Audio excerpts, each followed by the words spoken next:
एक तरफ इंडी गठबंधन के नाम अम्ब्रेला के नीचे विपक्षी दलों को एकजुट करने की कवायद और दूसरी तरफ इन दलों के बीच लगातार उठ रही आपसी रार। विपक्षी गठबंधन में लगातार टकराव की स्थिति उत्पन्न हो रही है और सबसे बड़ा सवाल है कि पीएम कौन बनेगा। इसके जवाब में कई बार जेडीयू अपने नेता नीतीश कुमार का नाम ले चुके हैं। जेडीयू की चाहत इसलिए है कि उनकी पार्टी के नेता प्रधानमंत्री बनने योग्य हैं। वहीं लालू प्रसाद की चाहत है कि नीतीश अब केंद्र की राजनीति करें। लेकिन नई दिल्ली में 28 दलों के इंडी अलायंस की बैठक के दौरान पश्चिम बंगाल के सीएम ममता बनर्जी ने मल्लिकार्जुन खड़गे का नाम प्रस्तावित करते हुए उन्हें दलित चेहरे के तौर पर पेश किया। दिल्ली के मुख्यमंत्री अरविंद केजरीवाल ने ममता का समर्थन किया, जिसका जेडीयू ने विरोध कर दिया, जबकि आरजेडी कुछ भी बोलने से बचती दिखी।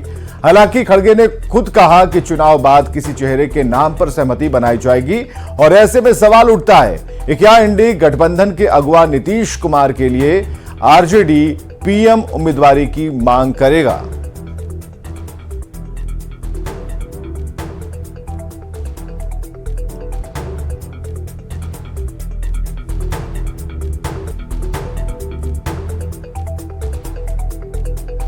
और इंडी अलायंस में सीएम नीतीश कुमार के पीएम उम्मीदवारी को लेकर सभी के अपने अपने तर्क हैं। सुनिए जरा। यहां कोई पीएम पद के लिए मारामारी नहीं है, ये बात तो सब लोगों ने कहा है। जो भी पीएम उम्मीदवार होंगे वो वर्तमान पीएम से बेहतर होंगे। आदरणीय लालू प्रसाद जी ने भी आदरणीय नीतीश कुमार जी की तारीफ की है और सब लोग जानते हैं आदरणीय नीतीश कुमार जी के पास जो अनुभव है, जो क्षमता है, जो काबिलियत है, वो प्रधानमंत्री बेहतर साबित हो सकते हैं। लेकिन ये इंडिया गठबंधन में शामिल सभी दल के नेता तय करेंगे। देखिए, एक बार नहीं कई बार हम ये बात दोहरा चुके हैं कि इंडिया गठबंधन में प्रधानमंत्री का चेहरा प्रोजेक्ट ही नहीं किया जाएगा। हम पहले प्रधानमंत्री का चेहरा पेश ही नहीं करेंगे। 2004 में भी हमने नहीं किया था और हमने अटल बिहारी वाजपेयी के नेतृत्व वाले एनडीए को हरा दिया था। तो हम 24 में क्यों पेश करने जाएं भाई? हम मोदी के नेतृत्व को ठीक वैसे ही हराएंगे जैसे अटल के नेतृत्व को हराया था। आदरणीय नीतीश कुमार जी की पीएम उम्मीदवारी को लेकर कोई सवाल ही नहीं। नीतीश कुमार जी विपक्षी एकजुटता में लगातार लगे हुए थे। उनका भागीरथी प्रयास रहा कि पटना बिहार में पहली बैठक होती है। हम लोगों ने कई मौकों पर इस बात को स्पष्ट कर दिया है कि नीतीश कुमार जी सूत्रधार है, उम्मीदवार नहीं है। उनकी कोई व्यक्तिगत महत्वाकांक्षा नहीं। उनकी चाहत सिर्फ इतनी है कि देश में विपक्ष के सभी लोग एक साथ मिलकर चुनाव लड़े, मजबूती से लड़े। ख्वाबों के सौदागर हैं, उनको पूरा पता है कि प्रधानमंत्री बहुमत से बनती है, जनता बनाता है और एमपी के संख्या से बनती है। लेकिन उनको पता है कि न उनके पास एमपी है और न माननीय मुख्यमंत्री जी के पास है। तो जिस व्यक्ति को एक भी एमपी नहीं हो लोकसभा में, वो व्यक्ति क्या प्रधानमंत्री बनाएगा? ये सपनों के सौदागर हैं। बेटा को मुख्यमंत्री बनाने के लिए माननीय मुख्यमंत्री नीतीश कुमार जी के साथ धोखा कर रहे हैं। ममता बनर्जी और अरविंद केजरीवाल की तरफ से मल्लिकार्जुन खड़गे को प्रधानमंत्री पद का उम्मीदवार बनाए जाने के प्रस्ताव पर जेडीयू नेता केसी त्यागी ने प्रतिक्रिया दी। केसी त्यागी का कहना है कि जब इतने बड़े काम में लगे हों, इतनी बड़ी शक्ति से लड़ रहे हों और संगठित होकर पारदर्शी तरीके से सबको एक्ट करना चाहिए। जब इतने बड़े काम में लगे हो, इतनी बड़ी शक्ति से लड़े हो, तो संगठित होकर के और ट्रांसपेरेंट तरीके से ही सब लोगों को एक्ट करना चाहिए। मुंबई में सब लोगों ने तय किया था कि किसी का नाम आगे नहीं रखा जाए। यद्यपि सभी दलों को अपने अपने नेताओं को महिमामंडित करने का, प्रचारित करने का, प्रसारित करने का और उनकी प्रतिभा को उजागर करने का अधिकार है। हम भी करते हैं और लोग भी करते हैं। दिल्ली मीटिंग से एक दिन पहले ममता दीदी केजरीवाल जी के आवास पर उनसे मिलने जाती हैं, जहां तकरीबन 50 से अधिक समाचार पत्रों के प्रमुख प्रतिनिधियों का जमावड़ा है। केजरीवाल जी से वार्ता करने के बाद बाहर आकर के वो सार्वजनिक तौर पर घोषणा करती हैं कि कोई भी चेहरा गठबंधन का नहीं होगा, सब सामूहिक रूप से इकट्ठे होकर के चुनाव लड़ेंगे। चलिए, समझना यह जरूरी है कि नीतीश क्यों है इंडी अलायंस के लिए खास, तो ये हम आपको बताएंगे। तो नीतीश की पहल पर इंडी गठबंधन बना था। आप जरा याद कीजिए कि पटना में बैठक हुई थी और 12 पार्टियों को साथ लाने का जो काम है वो नीतीश कुमार ने किया था। तो 25 सालों में 9 दलों के साथ गठबंधन कर सरकार चला चुके हैं नीतीश कुमार। उनकी छवि की बात करें तो सेक्युलर छवि रही है। नीतीश के ऊपर करप्शन का कोई चार्जेस नहीं है। क्राइम और कम्युनलिज्म से वो समझौता नहीं करने वाले। नीतीश कुमार बिहार में तकरीबन 16 साल से मुख्यमंत्री हैं और केंद्र की अटल बिहारी वाजपेयी सरकार में मंत्री भी रह चुके हैं। व्यक्तिगत रूप से कोई भी भ्रष्टाचार का आरोप उनके ऊपर नहीं है और नीतीश कुमार कई मौकों पर कह चुके हैं कि वो प्रधानमंत्री पद के दावेदार नहीं हैं, वो केवल विपक्ष को एकजुट कर रहे हैं। और हमारे साथ आनंद अमृतराज हमारे साथ जुड़ चुके हैं, उनसे बात करते हैं। आनंद, जो स्थिति है उसमें तो चाहत जेडीयू की जो भी हो, पोस्टर तो आपने ही दिखाया था कि बिहार में सड़कों पर किस तरह से पोस्टर लगे हुए हैं, लेकिन इस भारी मांग का कोई असर नहीं हुआ। अरविंद केजरीवाल और ममता ने जो कर दिया वो एक बड़ा मैसेज दे गए। वो जो खेल करना चाहते थे उन्होंने खेल लिया। बीच में यह भी खबर आई कि नीतीश कुमार नाराज हैं। अभी फिलहाल क्या हो रहा है? देखिए, नाराजगी कितनी है ये तो नहीं कहा जा सकता, लेकिन नीतीश कुमार नाराज है इसे इनकार भी नहीं किया जाता। और सबसे महत्वपूर्ण बात है, आपने केसी त्यागी के लास्ट लाइन नहीं सुना विवेक गंभीरता से। उन्होंने साफ साफ कहा कि जब ममता बनर्जी अरविंद केजरीवाल के साथ बंद कमरे में मुलाकात करती हैं, बाहर मीडिया का जमावड़ा लगता है और बाहर निकलकर कहती हैं कि प्रधानमंत्री का कोई उम्मीदवार नहीं होगा, और उसके कुछ घंटे के बाद दिल्ली में जब बैठक होती है इंडिया गठबंधन की, उसमें ममता बनर्जी और अरविंद केजरीवाल नाम प्रपोज कर देते हैं मल्लिकार्जुन खड़गे का, तो आप समझिए कहीं ना कहीं बड़ा इशारा जेडीयू की तरफ से किया गया है। दूसरी महत्वपूर्ण बात, एक बात ये भी उठ रही है कि जब इंडिया गठबंधन की बैठक हुई थी, उस गठबंधन की बैठक में नीतीश कुमार के नाम का किसी ने प्रपोजल क्यों नहीं रखा? चूंकि इंडिया गठबंधन के वहां पे कई सहयोगी मौजूद थे, जेडीयू हो, आरजेडी हो, वाम दल के नेता हो, तो किन्हीं ने नीतीश कुमार के नाम को आगे रखने की कोशिश क्यों नहीं की? एक बड़ा सवाल है। दूसरी महत्वपूर्ण बात है कि नीतीश कुमार की पार्टी इसके पहले, अगर बैठक के दिन की बात मैं बताऊं विवेक, और हम लोगों ने चलाया हुआ था, तो कई नेताओं ने यह कहा कि नीतीश कुमार में तमाम गुण मौजूद हैं जो प्रधानमंत्री पद के उम्मीदवार की होनी चाहिए। ये सब बातें ऐसे ही नहीं हो सकती। जेडीयू को बहुत उम्मीद थी कि प्रधानमंत्री पद का उम्मीदवार भले ही न बनाया जाए, लेकिन एक कन्वीनर के तौर पे उन्हें आगे किया जा सकता है। और नीतीश कुमार को भी पता है कि कन्वीनर की भूमिका जब उनकी होगी तो राष्ट्रीय स्तर पर उनकी मांग बढ़ेगी। अब जब नीतीश कुमार की भूमिका कोई तय नहीं की गई है, तो नीतीश कुमार किस बात को लेकर जनता के बीच में जाएंगे और क्या बताएंगे कि मल्लिकार्जुन खड़गे को प्रधानमंत्री बनाना है या फिर बीजेपी को बताना है, बीजेपी को हराना है? जाहिर सी बात है विवेक, कई बार मैसेज के थ्रू बहुत बड़ा मैसेज देने की कोशिश की जाती है, लेकिन इस बार इंडिया गठबंधन के बैठक में जेडीयू के लिहाज से बहुत कुछ अच्छा नहीं हुआ। अब एक सवाल ये भी उठाया जा रहा है कि आरजेडी के नेताओं ने उनके नाम को आगे क्यों नहीं किया प्रधानमंत्री पद के उम्मीदवार के लिए या फिर कन्वीनर के लिए।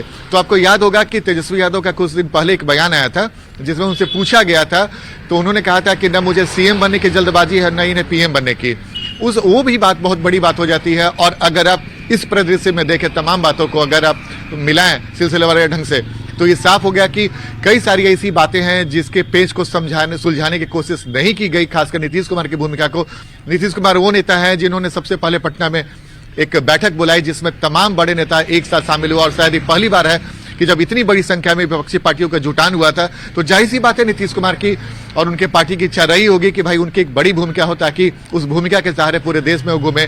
और 2024 में बार बार बोलते थे कि वो कि बीजेपी को हराना है, उस मुहिम में लगते। लेकिन अब जब परिस्थितियां बदल गई हैं तो नीतीश कुमार की भूमिका क्या होगी, नीतीश कुमार खुद अपनी भूमिका कैसे तय करेंगे? महत्वपूर्ण बात तो ये भी है विवेक कि जब इंडिया गठबंधन के बैठक में जब कोई बात फाइनल नहीं हुआ, तो अब जब कोई बैठक होने की बात नहीं आ रही है, तो अब किस बैठक में नीतीश कुमार के नाम का ऐलान किया जा सकता है?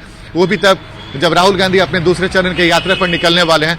कई सारे ऐसे सवाल हैं जिस सवाल का जवाब इंडिया गठबंधन को समय रहते खोजना होगा, जो इतना आसान नहीं है। बहुत बहुत शुक्रिया आनंद बातचीत के लिए। तो अब बहुत सारे सवाल हैं जिसका आंसर मिल नहीं पा रहा है और उसी को तलाशा जा रहा है। हालांकि ये सवाल जब कांग्रेस से हमने पूछा तो उनकी तरफ से जवाब यही आता है कि अभी इलेक्शन में हम अभी कुछ क्लियर करने वाले नहीं हैं और बिना नाम के ही हम लोग सभी लोग अपनी मजबूती के साथ लड़ेंगे, बाद में तय कर लेंगे। ये मल्लिकार्जुन खड़गे ने भी ये बातें उन्होंने कही थी।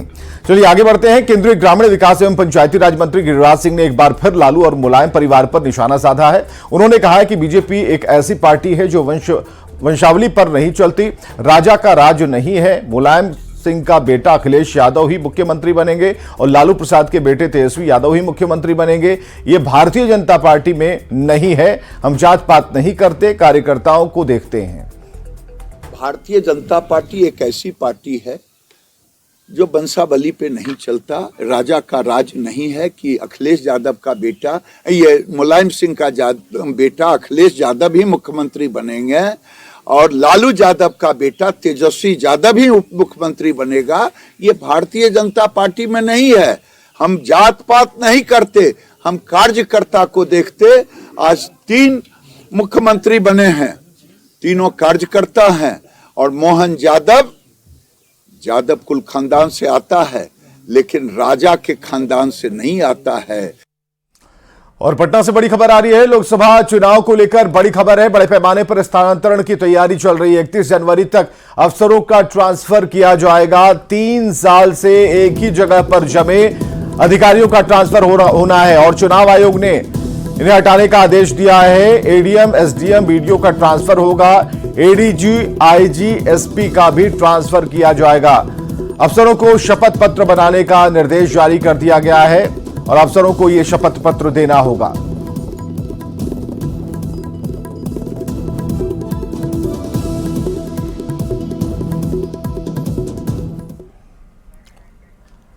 आपको बताएं कि 2024 लोकसभा चुनाव को लेकर बिहार में बड़े पैमाने पर अधिकारियों और कर्मचारियों के स्थानांतरण की तैयारी है। दरअसल चुनाव आयोग ने राज्य के मुख्य निर्वाचन पदाधिकारी और मुख्य सचिव को कर्मचारियों और अधिकारियों के स्थानांतरण का निर्देश दिया है।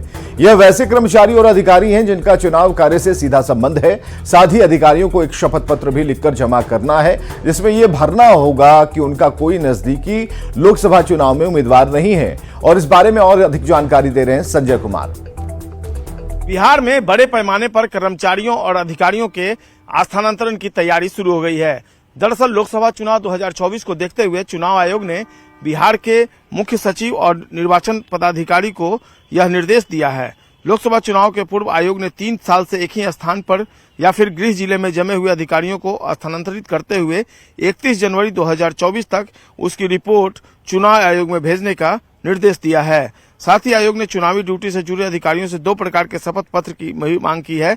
इसमें अधिकारियों को अपने नाम, पदनाम, वर्तमान पदस्थापन की तिथि के साथ ही यह शपथ पत्र देना है कि उनका कोई भी नजदीकी संबंधी मौजूदा लोकसभा चुनाव नहीं लड़ रहा है। ऐसे में जो पदाधिकारी हैं, चाहे वो एडीएम हो, एसडीएम हो, डिप्टी कलेक्टर हो, एसडीओ हो, प्रखंड विकास पदाधिकारी हो, ऐसे अधिकारी हैं ये जो सीधे चुनावी कार्य से जुड़े होते हैं, तो इनका स्थानांतरण कर देना जरूरी होगा। साथ ही आयोग ने एडीजी, आईजी, डीआईजी, कमांडेंट, राज्य सैनिक, police, SSP, SP, additional SP, SDPO, SHO, inspector, sub inspector, sergeant major और समक्ष पदाधिकारी जो सीधे तौर पर सुरक्षा प्रबंधन या पुलिस फोर्स की पोस्टिंग से जुड़े हैं, उनको भी निर्धारित गाइड के अनुसार इधर से उधर करने का निर्देश दिया गया है। अब ये आदेश आ जाने के बाद जो मुख्य सचिव हैं उन्होंने अपने सबऑर्डिनेट्स को ये सारी चीजों की जानकारी दे दी है। तो निश्चित तौर पर आने वाले दिनों में बिहार में बड़े पैमाने पर स्थानांतरण होगा और ये ऐसे जिन पदाधिकारियों के नाम हमने बताए इनका स्थानांतरण होना तय हो गया है। कैमरा पर्सन सुबोध के साथ संजय कुमार, न्यूज 18 पटना। और मनीष कश्यप को लेकर बड़ी खबर इस वक्त आ रही है। मनीष कश्यप की रिहाई में वक्त लगेगा। जेल सूत्रों के हवाले से ये बड़ी खबर हम आपको बता रहे हैं। वक्त लगेगा मनीष कश्यप की रिहाई को लेकर। प्रोडक्शन वारंट पर सहमति अभी मिलनी है। बेतिया कोर्ट से सहमति मिलेगी और बेतिया कोर्ट से पेपर आने के बाद ही रिहाई संभव है। बेऊर जेल के बाहर समर्थकों की भीड़ मौजूद है और ये पटना से बड़ी खबर हम आपको बता रहे हैं कि अभी प्रोडक्शन वारंट पर सहमति मिलनी है। बेतिया कोर्ट से यह सहमति मिलेगी। तो कहा यह जा रहा, जो जेल सूत्र बता रहे हैं कि मनीष कश्यप की रिहाई में वक्त लग सकता है, लेकिन खबर यह भी है कि बेऊर जेल के बाहर उनके समर्थकों की भीड़ इकट्ठी होनी शुरू हो गई है, क्योंकि सभी तरफ यह खबर थी कि मनीष कश्यप की आज रिहाई होनी है, लेकिन इसमें थोड़ा विलंब होगा क्योंकि प्रोडक्शन वारंट का मामला है और प्रोडक्शन वारंट मिलने पर ही उनकी रिहाई संभव है।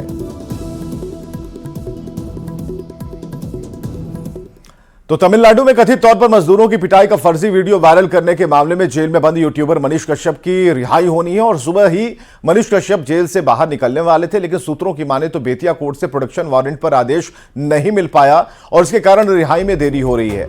मनीष कश्यप की रिहाई में कुछ घंटे का वक्त और लग सकता है। सुबह से जेल के बाहर समर्थकों की भीड़ है और इस खबर पर और अधिक जानकारी दे रहे हैं संजय कुमार। तकरीबन 9 महीने के बाद मनीष कश्यप आज जेल से रिहा हो रहे हैं और पटना के इसी बेउर जेल से आज उनकी सुबह में रिहाई होनी थी, लेकिन बेतिया के एक प्रोडक्शन वारंट के मामले में कुछ जो कागज है वो पूरा नहीं हो पाया है। लिहाजा 9 साढ़े 9 बजे के बाद ही जेल में वो पेपर पहुंचेगा और उसके बाद मनीष कश्यप रिहा होंगे। लेकिन सुबह से ही काफी संख्या में उनके जो सपोर्टर्स हैं यहाँ पर पहुंचने शुरू हो गए हैं और वो वक्त आएगा जब आज मनीष कश्यप जेल से रिहा होंगे।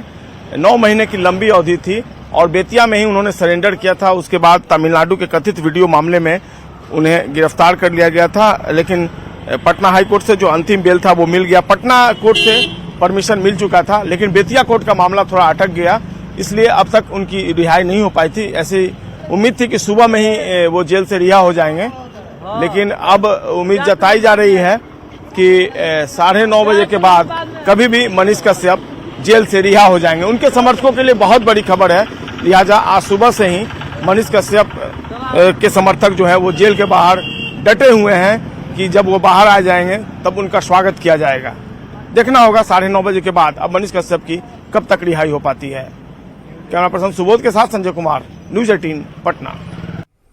इधर हरियाणा के अंबाला शहर स्थित बलदेव नगर इलाके से सितंबर महीने में चोरों ने कोऑपरेटिव बैंक के 34 लॉकर तोड़कर आभूषण समेत अन्य सामान की चोरी कर ली थी। इस कांड में शामिल एक अपराधी देवानंद बिंद की गिरफ्तारी लखीसराय से हुई और देवानंद बिंद मुंगेर के असरगंज का रहने वाला है। उसी की निशानदेही पर हरियाणा पुलिस ने अमैया गांव के भगीरथ बिंद के घर में गाड़ कर रखा गया लूटा हुआ 600 ग्राम सोना चांदी का जो आभूषण है उसे बरामद कर लिया है। पुलिस कई अन्य ठिकानों पर छापेमारी कर रही है।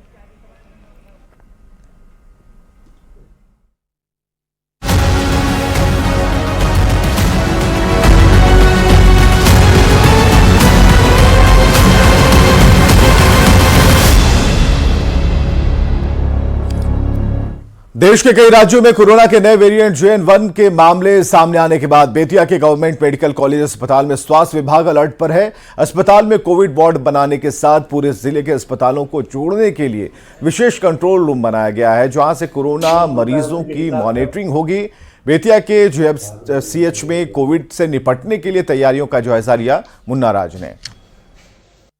कोरोना के नए वेरिएंट JN.1 के दस्तक के साथ ही बिहार के सभी अस्पतालों की स्थिति को सुधारने की कवायद शुरू की गई है और हम बेतिया के GMCH की आपको तस्वीरें दिखा रहे हैं और बेतिया के GMCH में विशेष तौर पर कंट्रोल रूम अभी से काम करना शुरू कर दिया गया है और इस कंट्रोल रूम को जिले के सभी प्राथमिक स्वास्थ्य केंद्र से जोड़ा गया है और पूरी GMCH की टीम मुस्तैद है और स्पेशल कोविड वार्ड बनाए गए हैं और इसके साथ ही जो प्राथमिक स्वास्थ्य केंद्र से लेकर और GMCH की बात करें सभी अस्पतालों में कोविड जांच की प्रक्रिया को तेज कर दिया गया है और कोविड के विभिन्न जो स्वरूप होते हैं सभी तरह की तैयारियां कर ली गई है। हम जानने की कोशिश करेंगे कैसी तैयारी है GMCH। मेरे यहाँ सारी तैयारियां पूर्ण हो चुकी हैं। मेरा तीनों ऑक्सीजन प्लांट जो PSC प्लांट है वो भी वर्किंग कंडीशन में है। LMO मेरा वर्किंग कंडीशन में 30 बेड का हम लोगों ने डेडिकेटेड डेंगू वार्ड बनाया है। सारी दवाइयाँ अवेलेबल है। जो SOP के अकॉर्डिंगली हम लोग SOP भी बनवा लिए हैं, SOP लगवा दिए हैं। SOP के अकॉर्डिंगली हम लोग उसका ट्रीटमेंट करेंगे। अभी तक RT-PCR मेरा टेस्टिंग बढ़ चुका है। पहले जो होते थे उसे हम लोगों ने बढ़ा दिया है, उसके लिए रोस्टर बना दिया है। पर डे मोर देन 200 हम लोग RT-PCR कर रहे हैं। कोविड का एक जो नया जो कंट्रोल रूम आपका कैसे काम करेगा? कंट्रोल रूम हमारा काम करेगा। कहीं भी PHC से कोई अगर पेशेंट वहां पे एंटीजन टेस्ट किया है लोग या RT-PCR किया है लोग, यहाँ पे तुरंत फोन करेगा PHC से मेडिकल कॉलेज हॉस्पिटल में कि मेरे यहाँ से एक पेशेंट जा रहा है एम्बुलेंस के द्वारा, तो हम पहले से तैयार रहेंगे उसको कोविड वार्ड में शिफ्ट करने के लिए। हमारे पास सारी तैयारियां हैं। हमारे यहाँ भी LMO काम कर रहा है, PSA प्लांट काम कर रहा है। सारी दवाइयां मेरे पास उपलब्ध है, डॉक्टर अलर्ट है। यहाँ पे हम लोग 30 बेड का एक अलग व्यवस्था कर दिए हैं जिसमें कोविड पेशेंट अलग से रहेंगे। उनको एकदम सभी पेशेंट से दूर रखा गया, उनसे किसी दूसरे पेशेंट को इन्फेक्शन होने का डर नहीं रहेगा और यहाँ पे सारे हमारे नर्सेज डॉक्टर सारे लोग अलर्ट हैं, सारी जांच सुविधा पूरा उपलब्ध है। यहाँ पे किसी तरह की उन्हें कोई दूसरे पेशेंट को कोई परेशानी नहीं होने जा रही है। हम लोग हर तरह से यहाँ सुसज्जित हैं। आप देख सकते हैं कि स्पेशल जो कंट्रोल रूम बनाए गए हैं, इस कंट्रोल रूम को जिले से के सभी अस्पतालों से जोड़ा गया है ताकि जो कोरोना के जो नए वेरिएंट हैं इससे निपटने के लिए स्वास्थ्य विभाग पूरी तरह से तत्पर दिखे। मुन्ना राज, न्यूज 18, GMCH बेतिया। और खबरें लगातार जारी हैं, बने रहिए हमारे साथ।